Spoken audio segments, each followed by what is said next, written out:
9%. What?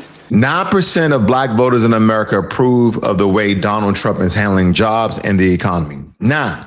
What? I really want you guys to remember that number, because what I told you, and I'm going to hold this in your mind, by the way, I want you to hold it while we walk through exactly what was promised to Black America.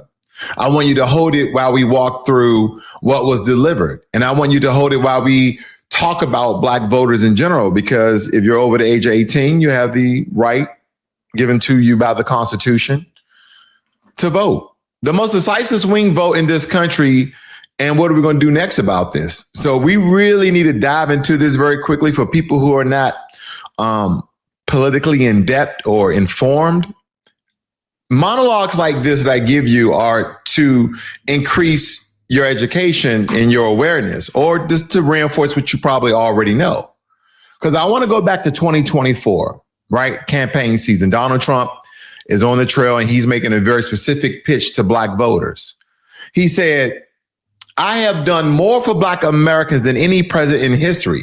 He promised record low Black unemployment. He promised opportunity zones. He promised prosperity. He told Black voters, what do you have to lose? And all the Black Republicans championed it and they backed him up and they said, yep, that's what he said. And that is what he's going to do. Okay. And approximately 20% of Black voters said, let's find out, right? A very high number. And that was the highest Black male support a Republican presidential candidate had received in decades. It was a crack in the wall. And for 18 months, the Trump administration pointed to that number as proof that the old political alignment was breaking down. And to that degree, we can say that those numbers does represent a shift in Black America during that time. Because we understood the administrations that we were under where our conditions never changed. And what the hell for? Let's shoot in the wind and see what happens. I'm not saying I voted for him because I didn't, but I know many that did. So let me tell you what that 20% got in return that voted for Trump. On March 26th of this year, Trump signed an executive order addressing DEI discrimination by federal contractors if other groups of people didn't benefit from DEI, because on the surface, everybody liked to believe that DEI affirmative action benefited Black people, even though the word Black or African-American is not in these particular executive orders and legislation that was passed. Oh, no. And that's why it was applicable to all races. And that is why all races benefited from DEI and affirmative action. But Black Americans was the least of the benefited group. And what we need to understand that when we're talking about addressing the DEI discrimination by federal contractors, because we understand that this order prohibits federal contractors from conducting targeted outreach to minority-owned businesses. It eliminates mentoring programs for underrepresented entrepreneurs. It bans any resources at all being directed toward inclusion in federal contractor. And before that, last year, January, I believe, the administration rescinded Executive Order 11246, which was a 1965 order that banned discrimination in federal contracting. A 61-year-old executive order that was legally foundation of the minority business participation in government work. All gone. I don't like that. So nothing at this moment, I guess, really surprises me. Receipt number 2. The federal workforce purged. Again, the federal workforce purged.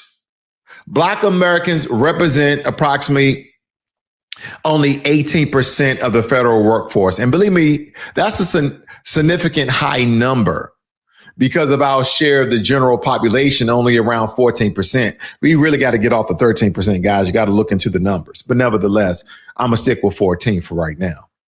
The federal government has historically been one of the most reliable pathways to a middle-class income from Black families, because the federal government and some state governments were the only places in America where they couldn't discriminate, because you had to hold their feet to the fire or to the Constitution and legislation therein.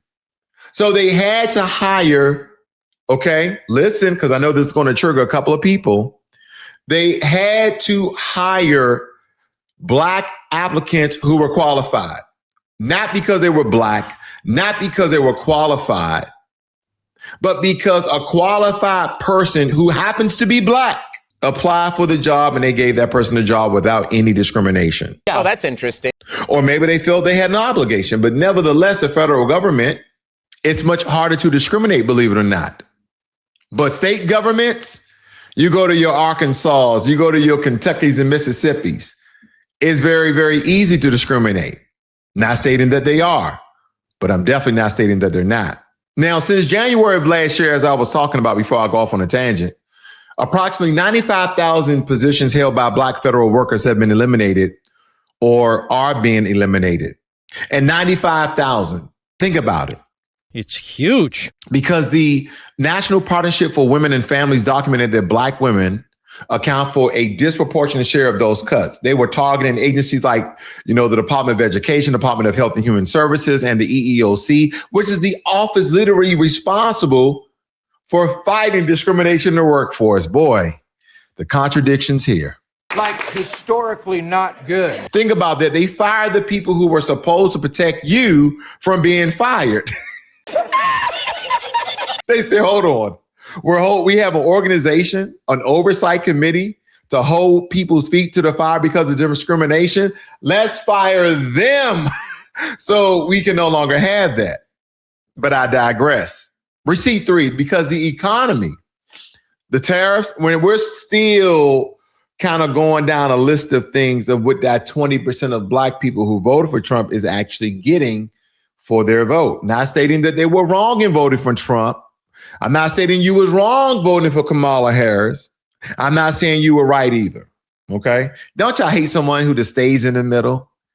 Again, the receipts, the evidence, the statistics, the metrics, the information, that'll tell you the story right there, ladies and gentlemen. But nevertheless, receipt number 3, because the economy and the tariffs that Trump imposed last year drove up prices over everything from groceries to electronics to clothing. Black households, which spend a higher proportion of their income on consumer goods relative to overall income, which is the dumbest thing that the black community is doing. We shouldn't be in high fashion unless we're making high fashion. Just my personal take. 30 to 40% of your income shouldn't be going on clothes, something that can wither away and be shredded and destroyed and burnt and stained. I don't even want to go there. Okay. But nevertheless, we absorb those price increases the hardest because the Urban Institute estimated that the tariff-driven inflation disproportionately caused lower and middle income black household an additional $900 to $1,200 per year in purchasing power. Maybe this is the way that the Trump administration is trying to help black Americans to get their finances together and budget more and save more. Maybe it's me. Maybe this is some wicked methodology that the Trump administration have.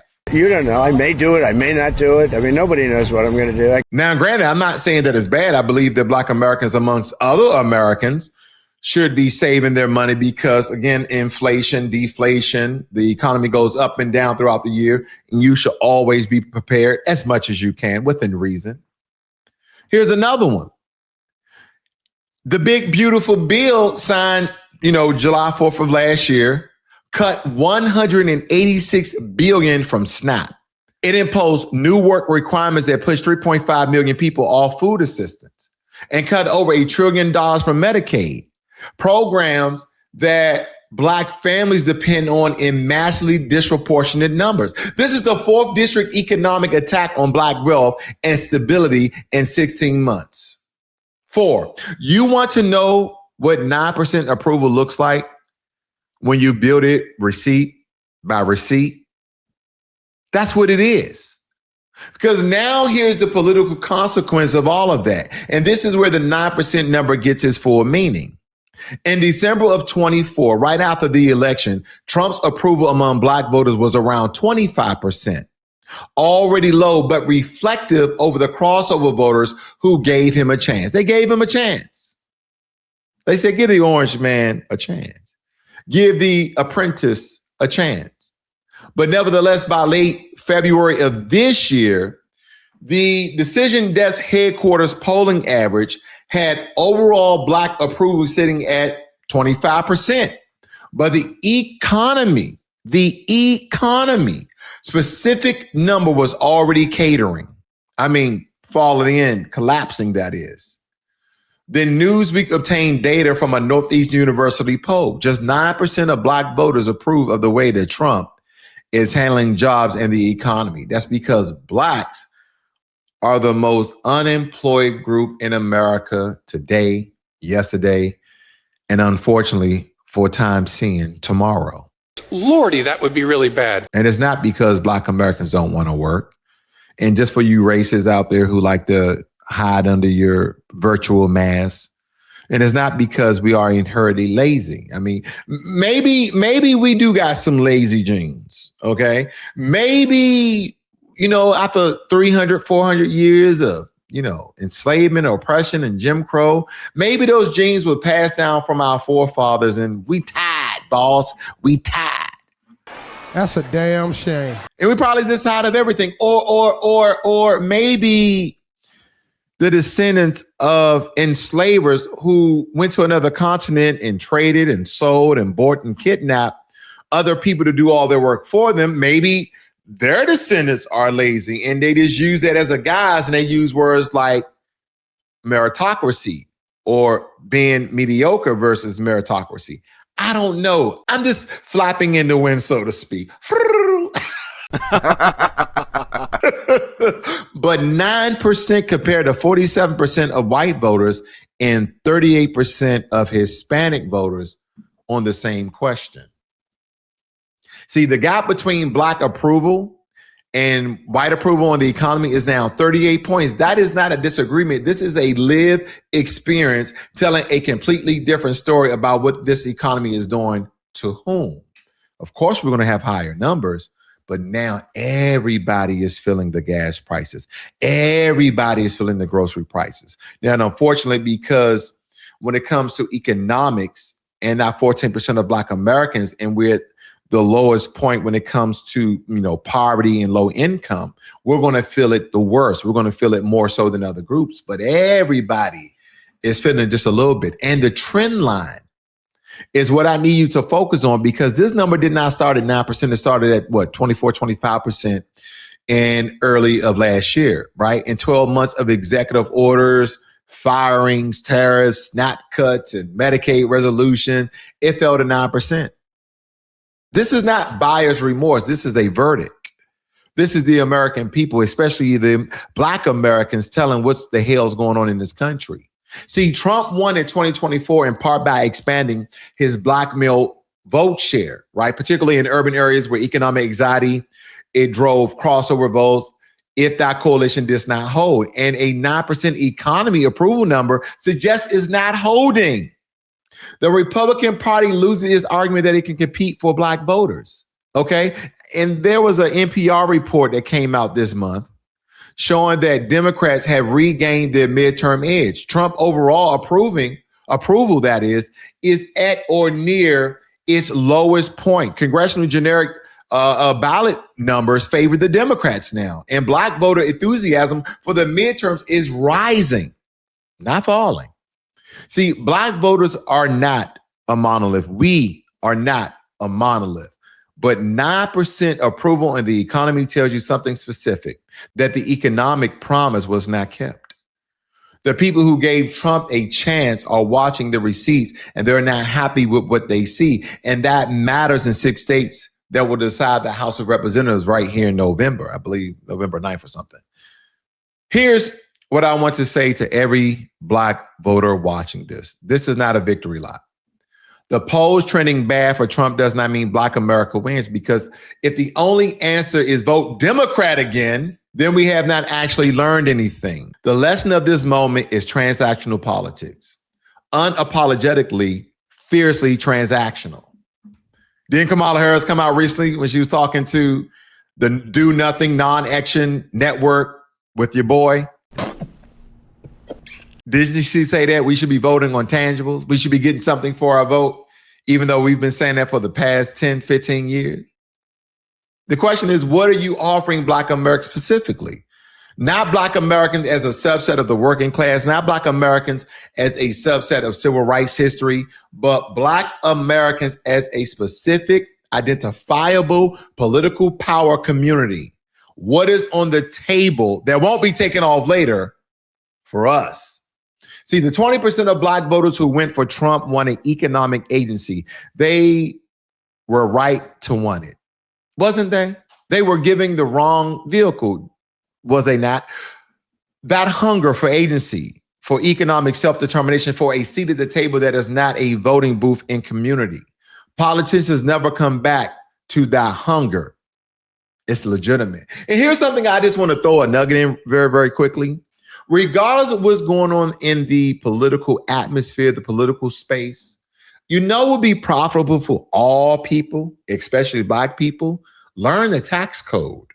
Learn the tax code for your municipality, your city, your state, because I want you guys to think about how you could avoid taxes.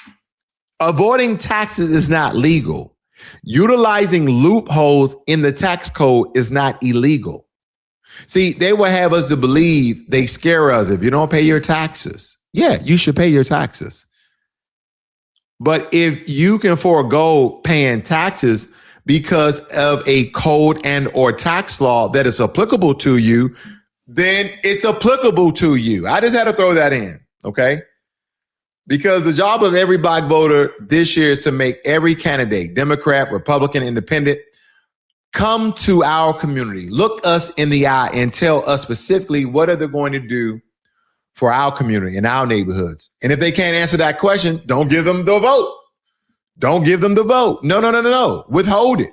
Make it conditional. Make it expensive, because 9% approval on the economy means the promise was hollow.